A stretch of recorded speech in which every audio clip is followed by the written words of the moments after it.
സിനിമയുടെ കാര്യമായിരുന്നു പറഞ്ഞത്. പക്ഷെ അതിനെക്കുറിച്ചൊരു ഡിസ്കഷൻ ഉണ്ടായിട്ടില്ല, ഇതുവരെ സംസാരിച്ചിട്ടില്ല, അങ്ങനെ ചോദിച്ചിട്ടേ ഇല്ല എന്ന് ചേട്ടൻ ഇങ്ങനെ പറയുന്നുണ്ടായിരുന്നു. ആ ഒരു ഫീൽഡിനോട് ഒരു ഇൻട്രസ്റ്റ് ഇല്ല എന്നല്ല, തീർച്ചയായിട്ടും എനിക്ക് ഇൻട്രസ്റ്റ് ഉണ്ട്. ലൈക്ക് ഡാൻസും അതും ഈ ഒരു ആർട്ടിസ്റ്റിക് സംഭവങ്ങൾ എനിക്ക് ഭയങ്കര ഇഷ്ടമാണ്.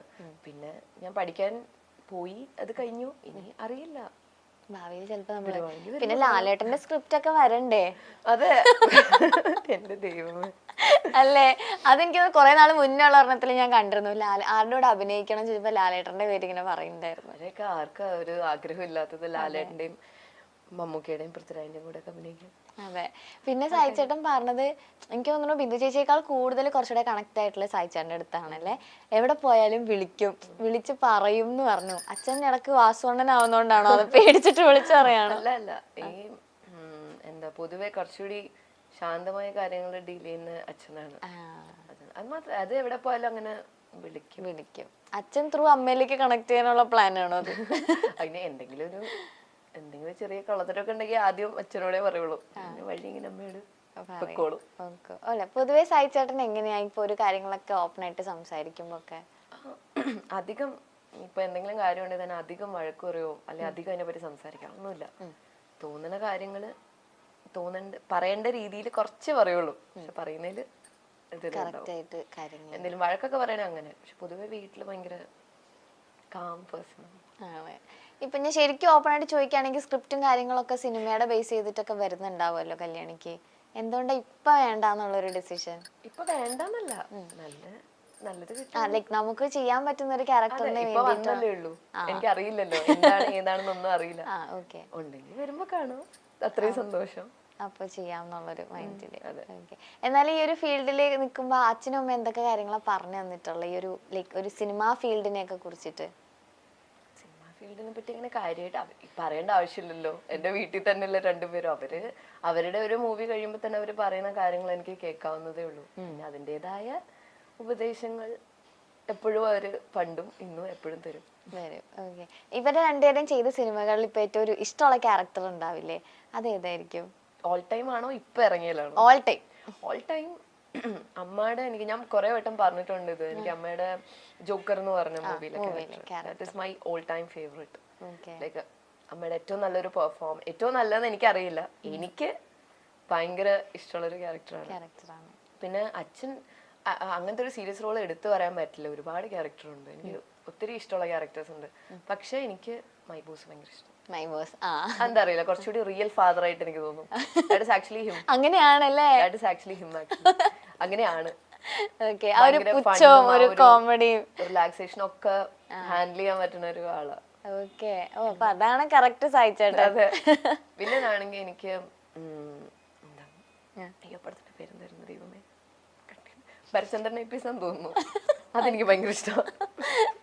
അത് ഭയങ്കര ഇഷ്ടമാണ്. ഇപ്പോഴും അച്ഛൻ്റെ അമ്മയുടെയും നടുക്കൊക്കെ പോയി കിടന്നുറങ്ങാറുണ്ടോ? ഞാൻ കിടന്നുറങ്ങൂല, പക്ഷെ അവരുടെ കൂടെ കിടക്കാറുണ്ട്. ഒരു സിനിമയൊക്കെ ഞങ്ങൾ എപ്പോഴും ഒരുമിച്ചായിരിക്കും വീട്ടില് സിനിമ കാണുന്നതും.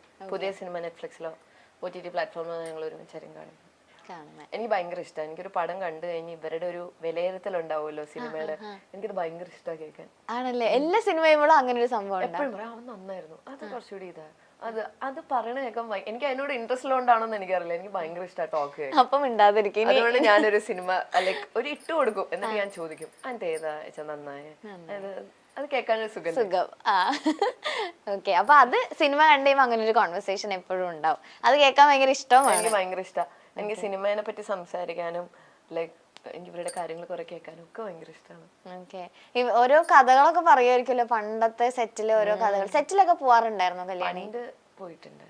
ഇപ്പൊ അങ്ങനെ പോയിക്കൂടായികയൊന്നുമില്ല, പോവുകയൊക്കെ ചെയ്യും. പോകും.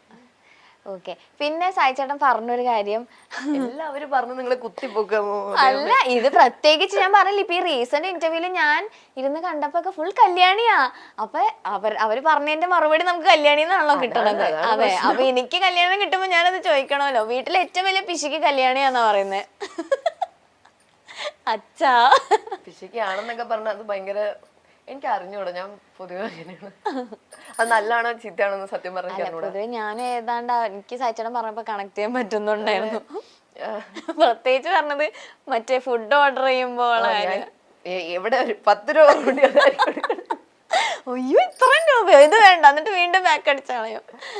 അത് അച്ഛൻ്റെ അമ്മയുടെയും അച്ഛനമ്മയുടെ പൈസ ആണെങ്കിലും ഇപ്പൊ എന്റെ കയ്യിൽ നിന്നുള്ള പൈസ ആണെങ്കിലും എല്ലാം നമുക്ക് എന്റെ കയ്യിൽ നിന്നുള്ള പൈസ എന്ന് പറഞ്ഞാൽ കുറച്ചുകൂടി പിശുക്ക് കൂടുമല്ലോ. അതെ, നമ്മളുടെ ആണല്ലോ, നമ്മളുടെ അധ്വാനാണത്.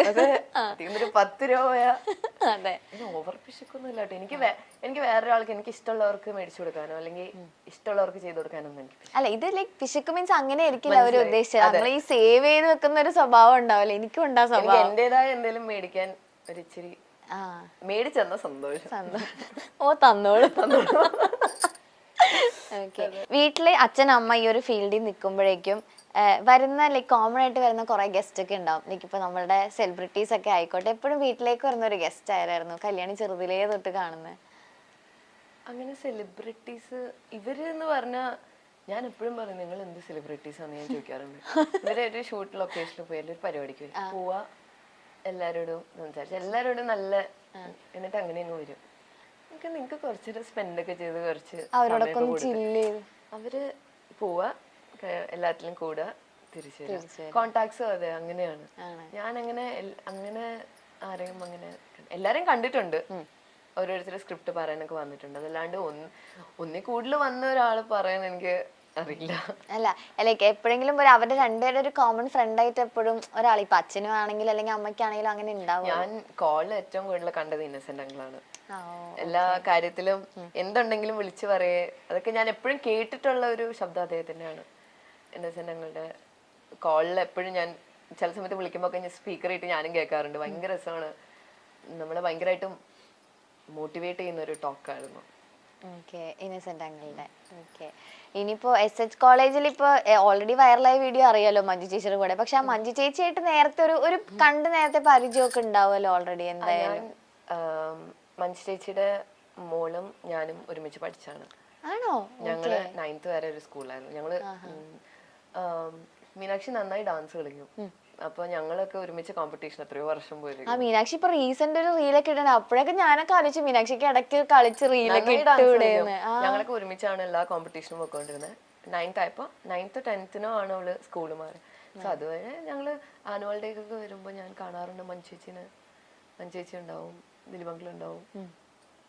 ഓക്കെ, കൊറേ ലൈക്ക് കൊറേ എന്നല്ലെങ്കിൽ പോലും ഭയങ്കര കംഫർട്ട്സ് ഉള്ള കുറെ നല്ല ഫ്രണ്ട്സ് കല്യാണിക്ക് ഉണ്ടെന്ന് എനിക്ക് തോന്നിയിട്ടുണ്ട്. പക്ഷെ ഈ സോഷ്യൽ മീഡിയ കാണുന്ന എല്ലാ ലൈഫ് എന്ന് അറിയാം, എന്നാൽ പോലും നമ്മള് കാണുമ്പോൾ ഉള്ള കാര്യം ഞാൻ ചോദിക്കാം, ഒരുപാട് നല്ല കുറെ ഒരു friend circle, common friend circle കുറെ ഉള്ളതായിട്ട് എനിക്ക് തോന്നിയിട്ടുണ്ട്. ഞാൻ സ്കൂളിലും ഉണ്ട്, ദൈവം സഹായിച്ച് സ്കൂളിലാണെങ്കിലും. പിന്നെ സ്കൂൾ ഫ്രണ്ട്സിന് പ്രത്യേകതയുണ്ട്. നമ്മൾ എത്രയൊക്കെ സ്കാറ്റേർഡ് ആയി പോയി എന്ന് പറഞ്ഞാലും വിളിച്ചു കഴിഞ്ഞാൽ അതേ ബോണ്ട് നമുക്ക് ഫീൽ ചെയ്യും.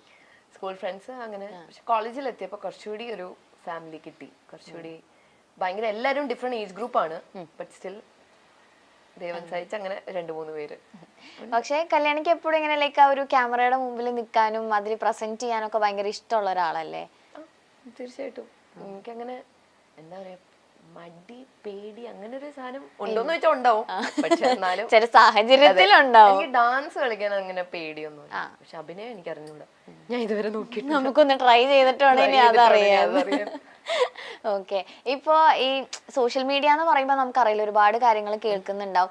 ഇതുപോലെ സായിച്ചേട്ടൻ തന്നെ പറഞ്ഞൊരു കാര്യമാണ്, ഭയങ്കര കോമഡി ആയിട്ട് പിന്നെ അത് ഹാൻഡിൽ ചെയ്യാൻ പഠിച്ചു. ഓരോ കാര്യങ്ങളെ കേൾക്കുമ്പോഴാണ് കല്യാണം ഇങ്ങനെ വന്നിട്ട് നിങ്ങളിപ്പോ ഡിവോഴ്സ് ആയിട്ടോ എന്ന് പറഞ്ഞിട്ട് ഭയങ്കര കോമഡി ആയിട്ട് അച്ഛനും അമ്മയെ പറ്റി പറഞ്ഞ കാര്യങ്ങളൊക്കെ വന്ന് പറഞ്ഞു എന്ന്. അതൊക്കെ ലൈക്ക് അവരുടെ ആ ഒരു രീതിയിൽ തന്നെ ഹാൻഡിൽ ചെയ്ത് പഠിച്ചതാണോ കല്യാണി? എന്താ പറയുക, ഇപ്പൊ ചെറുപ്പം തൊട്ടേ ലൈക്ക് കോമന്റ്സ് ഒക്കെ ഇഷ്ടം പോലെ ഈ ഫീൽഡ്. സോഷ്യൽ മീഡിയ എന്ന് പറയുന്നത് ലൈക്ക് ഞാൻ ആരെയും ലൈക്ക് ഒരു കോൺട്രവേഴ്സൽ ആയിട്ട് പറയുന്നതല്ല, ആർക്കും എല്ലാവരുടെ ഒപ്പീനിയൻ ഒരു എന്താ പറയാ ആരെയും നോക്കാണ്ട് ഇടാൻ പറ്റുന്ന ഒരു പ്ലാറ്റ്ഫോമാണ്. അത് ഇടാൻ പാടില്ല നമുക്ക് പറയാനും പറ്റില്ല. അതെ, നമ്മൾ എടുക്കേണ്ടത് എടുക്കുക. പണ്ടേ ലൈക്ക് പിന്നെ എനിക്ക് അത് അമ്മയ്ക്ക് പിന്നെയും ഒരു അമ്മ ചിലപ്പോ ഒരു കോമന്റ്സ് ഒക്കെ വായിച്ചിട്ട് പറയുമോ ഇതെന്താ ഇങ്ങനെ എന്നൊക്കെ അമ്മ ഡെസ്പ് ആവാറുണ്ട്. പക്ഷെ എനിക്ക് അങ്ങനെ ബിക്കോസ് നമ്മളൊക്കെ എത്ര പേരുടെ ഇത് കാണുന്നു പ്ലാറ്റ്ഫോമിൽ തന്നെ ഓരോ ഞാനത് അങ്ങനെ നോക്കാറില്ല. ഇപ്പൊ ഡിവോഴ്സ് ആയി എന്നുള്ളത് ഞാൻ തന്നെ ഒന്ന് എന്താ പറയാ, എന്റെ ഫ്രണ്ട്സ് ഒക്കെ വിളിച്ചു, കല്ലു ഇങ്ങനെ സായിച്ചനും എന്റെ ഫ്രണ്ട്സും സായിച്ചനും ബിന്ദമ്മാന്നാ വിളിക്കുക, സായിച്ചനും ബിന്ദമ്മയും ഡിവോഴ്സ് ആയി എന്നൊക്കെ പറഞ്ഞു. ഞാന് ഡിവോഴ്സ് ഞാൻ അറിഞ്ഞു. അപ്പത്തേക്ക് കുറച്ചെന്റെ ക്ലോസ് ഫ്രണ്ട്സ് വിളിച്ചിട്ട് പറയും, എടി നമ്മുടെ സാക്ഷ്യം നമ്മൾ ഡിവോഴ്സ് ആയി പറഞ്ഞല്ലോ, നീ പോയി പറഞ്ഞൊക്കെ. ഞാൻ പോയി പറഞ്ഞപ്പോഴത്തേക്ക് ഒരാളുടെ ടി വി കാണുന്നുണ്ട്. ഞാൻ പറഞ്ഞു കേസ് നിങ്ങള് ഡിവോഴ്സ് ആയി കേട്ടോ, നിങ്ങൾ പെട്ടെന്ന് മാറിയെന്നോ. ഓക്കെ, അതങ്ങനെയായിരുന്നു ആ കഥ. അവരുടെ സൈഡ് കേട്ടു, നീ സൈഡ് കേൾക്കണം എന്നുണ്ടായിരുന്നു. അങ്ങനെ തന്നെ. അതുപോലെ വേറെ എന്തൊക്കെയായിരുന്നു ഇതുപോലെ കേട്ടിട്ടുള്ളത്? ബിന്ദു പണിക്കരുടെ മകൾ വിവാഹിതയാവാൻ പോകുന്നു, അങ്ങനെയൊക്കെ കുറെ ഉണ്ട്. അതും ഏറ്റവും കഷ്ടം എന്ന് പറയുന്നത് എന്റെ അമ്മയുടെ ചേട്ടന്റെ മോനാ. ഞങ്ങള് രണ്ടുപേരും വിഷുവിനൊരു ഫോട്ടോഷൂട്ട് ചെയ്തു. അവൻ എന്നെക്കാളും കുറച്ച് ഹൈറ്റ് ഉണ്ട്, എന്റെ യങ് ബ്രദർ ആണ്.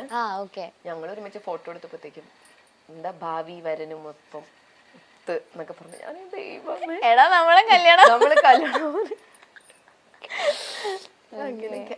വേറെന്നോ അത് എനിക്ക് ആക്ച്വലി പറയണമെന്നുണ്ടായിരുന്നു. ഞാൻ യു കെ പോയപ്പോ 4.5 കോടി മുടക്കി ബിന്ദു പണിക്കരുടെയും സൈക്കിൾ 4.5 കോടിക്ക് ഇത് കോസാന്ന് പറഞ്ഞാൽ കൊള്ളായിരുന്നു. ഞാനും കണ്ടു. അപ്പൊ എന്റെ ഫ്രണ്ട്സ് ഒക്കെ ഇനി 4 അല്ല 10 എന്ന് പറഞ്ഞു കമന്റ് കുറഞ്ഞു പോയിന്ന്. എനിക്കറിയില്ല ഏത് കോഴ്സാണെന്ന് ആലോചിക്കും. 4.5 കോടി മുടക്കി കോഴ്സ് പഠിക്കാൻ. അവിടെ മനുഷ്യനിങ്ങനെ ജീവിച്ചിരിക്കുക, അവിടെ വേറെ പണി ചെയ്ത മനുഷ്യനോട് ജീവിച്ചോണ്ടിരിക്കണേ സൈഡായിട്ട്. അതൊക്കെ ക്രേസിയാണ്. അങ്ങനെ ഓരോ കാര്യങ്ങള്. പക്ഷെ ഇപ്പൊ അതൊക്കെ ശീലം. ഇപ്പൊ ഓർക്കുമ്പോ ചിരി വരണ്ടല്ലേ. യു കെ പോയാലും വെറുതെ വിടില്ലല്ലോ ഒന്ന്.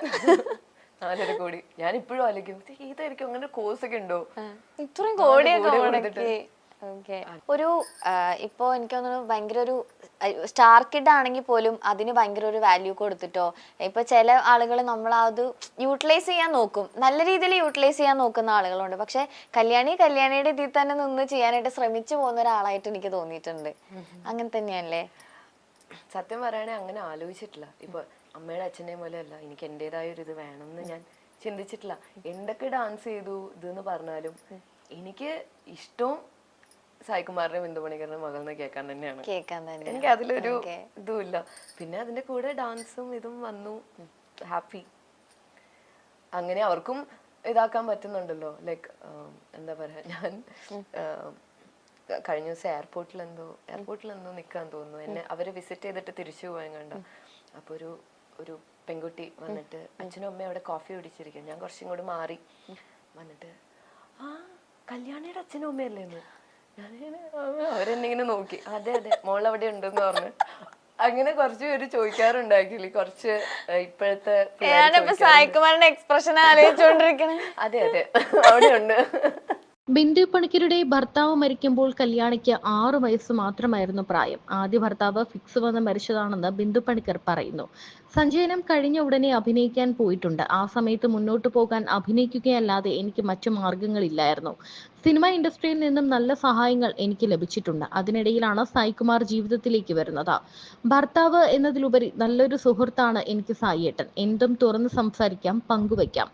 ഞങ്ങൾക്കിടയിലെ ആ സൗഹൃദമാണ് എന്നും ഞങ്ങളുടെ സന്തോഷം എന്നാണ് മുൻപ് സായികുമാറിനെ കുറിച്ച് ബിന്ദു പണിക്കർ പറഞ്ഞത്. റീൽസിലൂടെയും ഡാൻസ് വീഡിയോകളിലൂടെയും ഫേമസ് ആണ് കല്യാണി. താരപുത്രി ആയതുകൊണ്ട് മാത്രമല്ല, കലാപരമായ കഴിവുകളിലൂടെയും ഒരുപാട് ആരാധകരെ സൃഷ്ടിച്ച കല്യാണിയും ഇപ്പോൾ മലയാളികളുടെ പ്രിയ താരമാണ്. മോഹൻലാലിന്റെ മകളായി അഭിനയിച്ചുകൊണ്ട് സിനിമയിലേക്ക് എത്താൻ ഒരുങ്ങുകയാണ് കല്യാണി. പഠനം കഴിഞ്ഞ ശേഷമാണ് കല്യാണി ഇപ്പോൾ തിരിച്ചെത്തിയിരിക്കുന്നത്. കുക്ക് ചെയ്യാൻ ഒരുപാട് ഇഷ്ടപ്പെടുന്ന കല്യാണി തിരഞ്ഞെടുത്ത വിഷയവും അതുമായി ബന്ധപ്പെട്ടതാണ്. ഫ്രഞ്ച് ക്യുസിൻ ഷെഫ് ആകാനുള്ള ഡിപ്ലോമ കോഴ്സ് പഠിക്കാനാണ് കല്യാണി ലണ്ടനിൽ പോയിരുന്നത്. 1998 ബിജു ബി നായരുമായി ബിന്ദു പണിക്കർ വിവാഹിതയായത്. 2003 ബിജു ബി നായർ മരിച്ചു. ആദ്യ ഭർത്താവിന്റെ മരണശേഷം 2009 ബിന്ദു നടൻ സായികുമാറുമായി ജീവിതം പങ്കിടാൻ തീരുമാനിക്കുന്നത്. ആദ്യ വിവാഹത്തിലെ മകളാണ് കല്യാണിയെങ്കിലും അച്ഛനെ ജീവന് തുല്യം സ്നേഹിക്കുന്ന ഒരു മകൾ കൂടിയാണ് കല്യാണി. സായി അച്ഛൻ എന്നാണ് വിളിക്കുന്നത്. എന്തിനും ഏതിനും അച്ഛനെയാണ് കൂടുതൽ ഇഷ്ടം എന്നാണ് കല്യാണി പറയുന്നത്. അച്ഛൻ ഇച്ചിരി ഗൗരവക്കാരനാണ്, വലുതായിട്ടൊന്നും സംസാരിക്കാറില്ല. എന്നാൽ പോലും അമ്മയേക്കാൾ കൂടുതൽ കാര്യങ്ങൾ കൈകാര്യം ചെയ്യാൻ അറിയുന്നത് അച്ഛനാണ്. അച്ഛനെയാണ് തനിക്ക് കൂടുതൽ ഇഷ്ടമെന്ന് കല്യാണി പറയുന്നു.